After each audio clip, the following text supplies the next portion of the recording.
大家好，欢迎来到我的频道 Zoo DIY。今天来给大家聊一聊车道。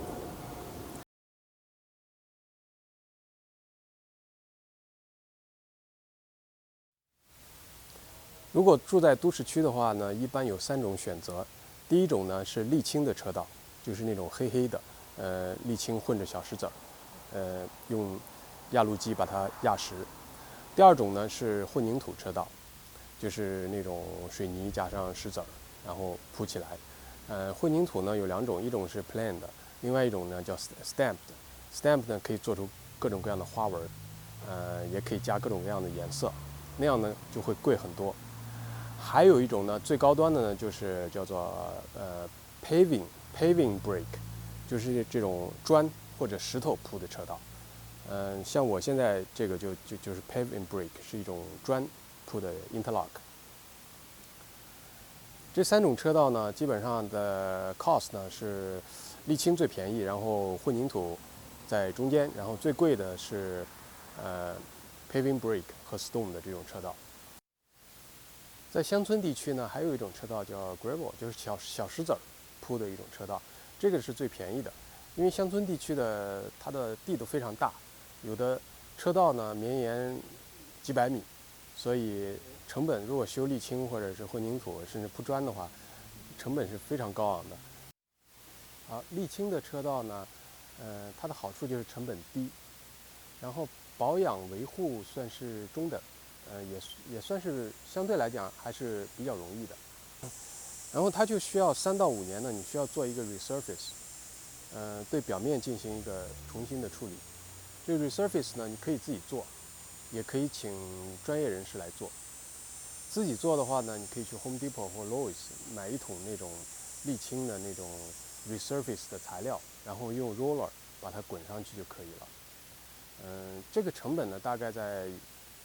2块钱以下一个 square foot。Concrete 车道呢 last 的时间会长一点，但是 Concrete 最大的问题它容易开裂。尤其是你的地基如果不是很坚实的话呢，长期走车的话，有一些下沉的地方，那个 concrete 就非常容易开裂。另外，夏天和冬天，温度剧烈的变化的话呢，concrete 就很容易开裂。所以，而且呢，concrete 的维护是非常非常困难，你几乎没有办法去修它。当然你可以调一点 mortar， 如果有缝隙的话，开裂的话，可以调一点 mortar， 人工补一补，但是那样呢会非常的难看。然后呢也解决不了很大的问题，所以 concrete 基本上它开裂了以后，到了使用寿命以后，你就只有一个选择，就是把它全部起出来，然后重新铺。这个 paving brick 和 stone 的这种车道呢，也叫做 interlocking， 它其实是最耐用的一种车道，它成本也是最高的，因为它需要石匠一块一块的。首先呢要把你的地基夯实，然后呢需要一块一块的，把它放到那个位置上去，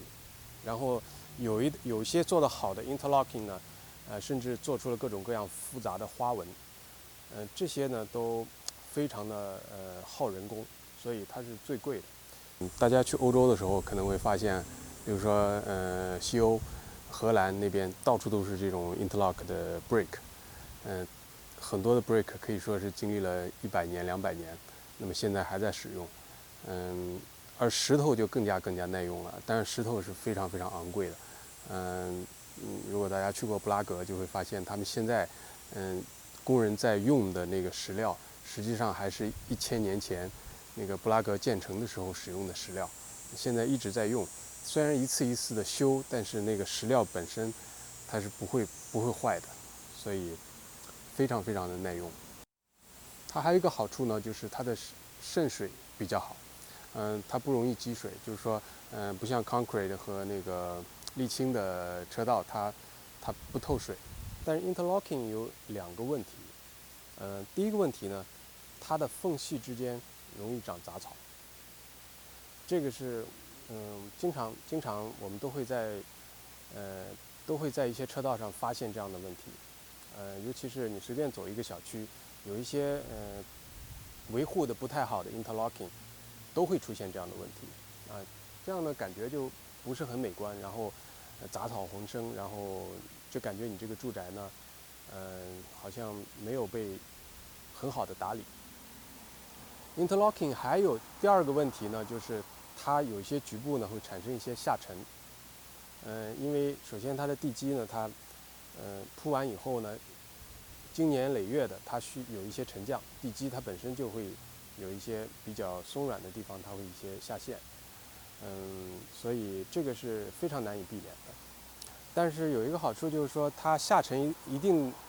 到一定程度以后，它就不会继续再下沉了。所以呢，当你过了10年、20年，你进行一些维修的时候，把下沉的地方把它垫高一点之后，应该呢就能解决这样的问题。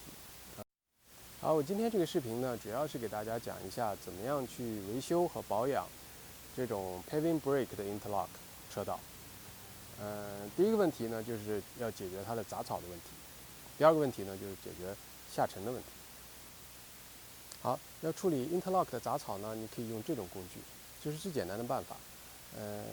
这个像一个弯钩一样，然后把它塞到 interlock 的缝隙中间，就可以除掉一些杂草。但是有一个问题就是，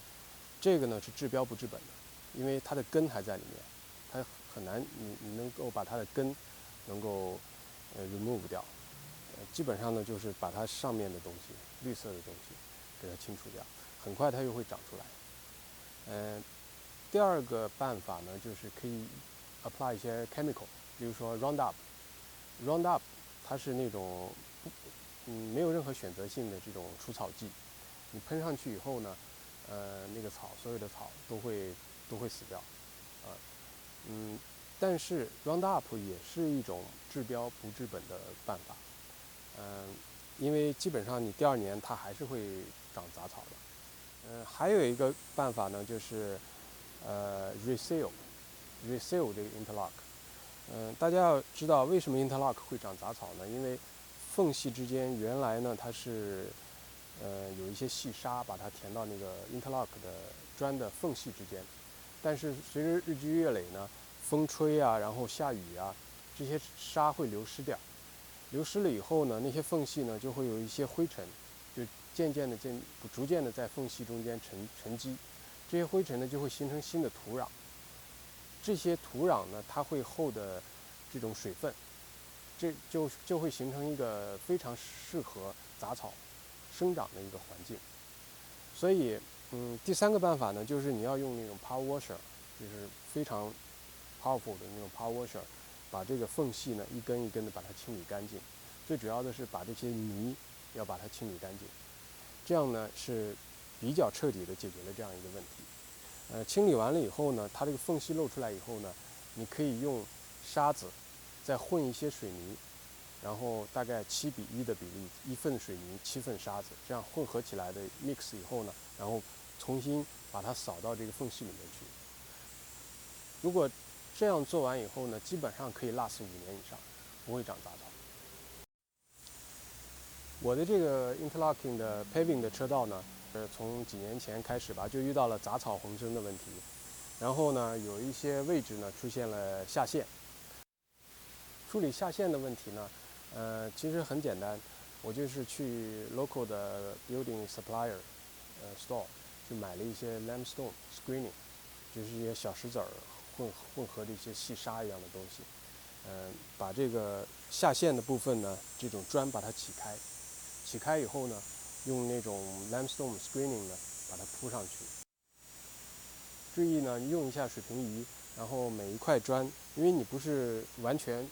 把所有的车道呢，所有的都起来重新铺，你只是一部分一部分的铺，所以你要用水平仪呢量一下，每一块砖铺上去的时候用橡皮锤打一打，然后呢，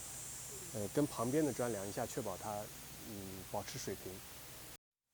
这个呢属于 masonry 的 job， 其实 masonry 是很辛苦的一种工作。像这块砖呢，至少有7-8磅重吧。当然，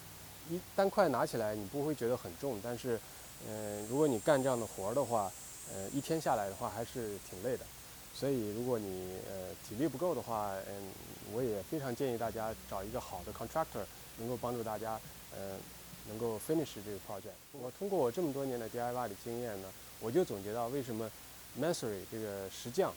的收费是最贵的，大概最起码50块钱1小时，因为这个确实是合理的，因为石匠的工作是最辛苦的，而且是最累的，也是最脏的。好了，大家可以看到现在这个车道呢，就是我 fix 以后的状况。